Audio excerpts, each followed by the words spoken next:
So grab your ponytail and we're going to partially pull it through to create our bun. Wrap that remaining hair at the bottom and divide it into two. Take your left section and wrap it up and over that elastic. And then I'm going to take my right section and I'm going to wrap it up and over our first section. Then pin the ends behind the section so that they are hidden. I just love this hairstyle and it comes out great every single time. Now secure your ponytail, drape the ponytail over your middle, index, and thumb on your right hand. And then bring your ponytail up the left side, grabbing onto it with your pinchers, and then bring it under to the right side to create a loop. Keep your pinchers in the loop and you want to bring your ends up to the top, pinch them with your right hand and just pull them partially through the loop, but not all the way, to create a knot.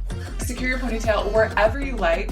Next, secure another small hair elastic about 4 fingers down. And then create a hole above your elastic. You just want to flip your ponytail up and pull it through that hole. Next, pull on the sections on the outside of your braid to fan it out to make it appear larger, and this really makes the hairstyle. So you can stop here, but I created one more topsy tail bubble and I finished off the look by wrapping a small piece of hair around my elastic. Got a feeling that I get a blue.